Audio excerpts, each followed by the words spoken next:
do what I do. I appreciate you guys for hanging in with me. So what are we talking about? Basically, the title of this broadcast is Black People owe Latinos nothing because they fought to be, or they fight to be white. Shout out to Jaja Ma. And it's just the facts. Though that's in the law. It's easily ascertainable. You can Google it. Nobody likes to talk about it, but don't come and throw that up in our face and say, oh, we always been there for you all, and y'all never have been there for us. That's just false. And I see a lot of Latino people on the internet, on Al Gore's internet saying stuff like, oh, where y'all at? First of all, there are Black people out there supporting. You just don't have them on the front lines. Okay? Again, before 1965, they claimed to be white. Shout out to Dre Harden. Okay? After 1965, after the fight was done, then they claimed a minority status. They want to be brown so that they can gain access to the civil rights, because they still were being treated as less than, even though they were classified as white. Legally, they were white, but white people said, nah. So they said, oh, well, we'll just go over here and reap the benefit of what these Black people did. You see? So why the sudden change? Because they realized that trying to foist themselves on white America was a failed strategy. And it's still a failed strategy. And I know we got some Latinos in here. Shout out to Gloria Sabre. If y'all don't stop trying to be white, you know why Donald Trump is targeting you all? Because not only are you in these mass numbers, but holding yourself out as white threatens that Northern European, Western European culture that they have. You're not. Why not just embrace yourselves? But see, the problem, again, when you're talking to Latinos, you're also talking to the Afro-Latinos, and you're talking to the white Latinos, and the white Latinos practice anti-Black racism against the dark-skinned Latinos and the indigenous Latinos. No matter how hard you try to assimilate, white America is never going to fully accept you as equals. Your claims to whiteness are going to be ignored, as they always were, when it comes to any real power. Many of you are still going to be discriminated against, just like now. Jobs, housing, politics. Even though you have tried your best to separate from yourself from Black folks, they still going to send you over there with us. So instead of continuing to fight for white inclusion, guess what they did? They flipped the script. But they always kept an eye on that whiteness. Okay? They suddenly, all of a sudden said, well, we're just going to accept being brown. And they started using language like Black civil rights movements, and they formed the Chicano power movements, and they modeled themselves after Black power. They began to call themselves people of color, and they started demanding access to affirmative action and minority scholarships and government protections. But let's not forget, these were benefits that Black people had bled and died for. So when you talk about Black people, you've always been there for Black people, the opposite is true. We've always been there for you all, and you are still reaping the benefit of what we've done. Now, here's the cold part about it. Shout out to shows in 1619. Here's the cold part about it, okay? You don't think the Black people noticed all of it? Oh, hold on a minute. Y'all was just with the white folks a couple of weeks ago, and now you all of a sudden Black. They saw the switch. And a lot of Black leaders at the time recognized exactly what was happening. And they knew that Mexican Americans had spent 100 years rejecting Black struggles, only to turn around on a dime and then come in and claim victories as their own. So in the late 1960s and the late 1970s, you had a lot of Black activists who were hesitant to ally themselves with these Chicano groups, okay? Because they knew that for decades earlier, these same people had been fighting for whiteness.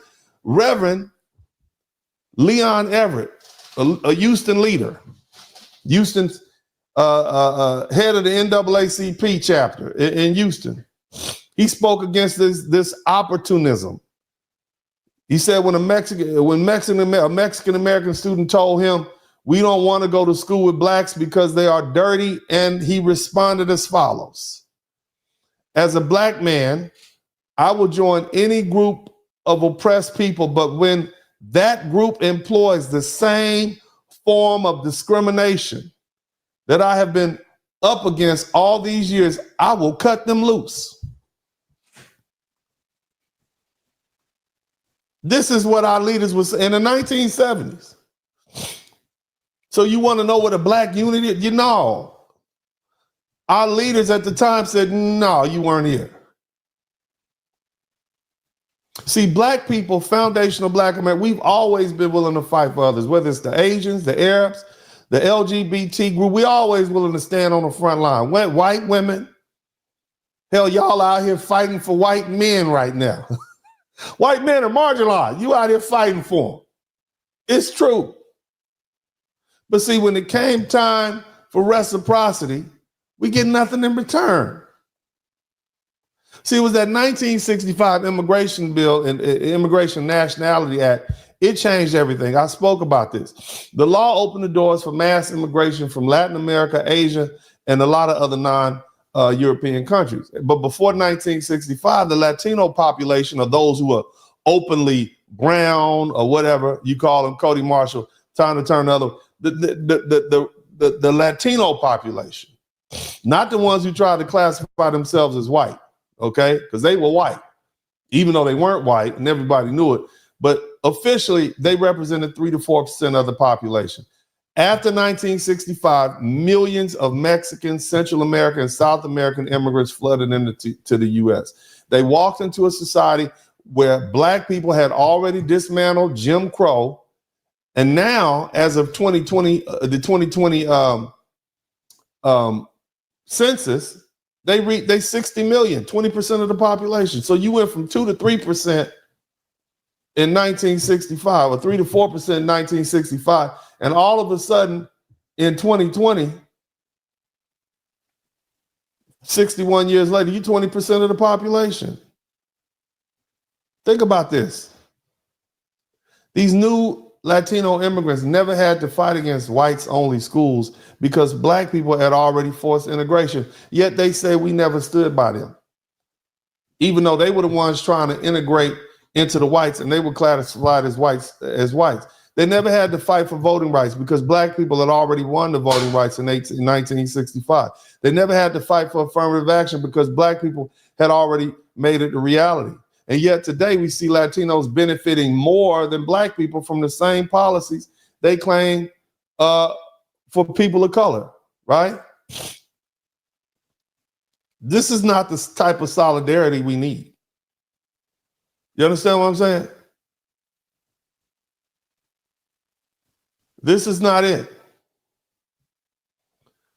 Why is it that once we achieved what we as foundational black Americans, now all of a sudden you're identifying as minorities? What happened to that whiteness strategy? What happened to bettering the race? How you go from trying to be white to pivoting to being brown? It's because you wanted to gain access to black-led victories. The black leaders at the time called it opportunism. Now you just want to use us. Now you want to throw black bodies in front of this freight train called Donald Trump and his xenophobic policies, racially charged policies of sending all Latinos home, even if they're naturalized citizens, because that's where they're going. We built this just for you to show up. We paid the price in blood and our lives sacrificed. But when the dust settled, other groups swooped in and claimed minority status and took the benefits that we fought for. And it's not just Latinos. You got black people from the motherland, black people from Africa, black people from the Caribbean. Now they black. Look at some of these law schools around here. They classify themselves as black, but they don't distinguish between foundational black American or African black American or Caribbean black American. They just say we black and they reap the benefits. So it's all these folks. And you wonder why Foundation of Black America said, hold on, we need to delineate ourselves. We need to begin to reclassify ourselves as Black. We need to do that. And that's what they're doing. What's up? Welcome to the broadcast. This is Uncle D. People wash their ass in the tub, Kamala Harris. You were tuned in to Uncle D. D's Black Man Talk. Pull up, homie, take a seat. Don't be a shadow watcher every day. You learn something and you earn something. And let them know and drop some money in the plate. It's getting cold, ladies, talking ratchet. There's a king here, grab your coat, zip your jacket. Keep quiet for a second, close your jaw. Attorney Spurling, this ain't pearly, know the law. Talking Constitution, pushing pins when he shooting, give him that. Masculinity, just for the record, sprinkle that. You can keep your cat, gotta cut it. Only cat he rubbing, gotta love it. I call it Molly Buddy. Gotta vote your interest, voting earns. Presidential, this is for the money that I earn. When you gon' learn, my people, that evil mixed with evil. No matter what you're doing, baby, this ain't equal. Sometimes when you're special, you get hated. The test is for the best, you're damn right, my people made it. Uncle D, Blizzard King, you've been served, gotta know this. Now, black men out here know we winning, gotta hold it now. Uncle D, you've been served, get your notice now. Black men out here know we winning, gotta hold it now. Uncle D, you've been served, get your notice now. Black men out here know we winning, gotta hold it now. Uncle D, you've been served, get your notice now. Black men out here know we winning, gotta hold it now. Hey man, I'll do what I do. Somebody need to whip your ass. Get up and whip him, Sweets. Hey, don't be putting the money in my hand all rough. Take your ass out here. You buy you a Floby and cut your own damn hair.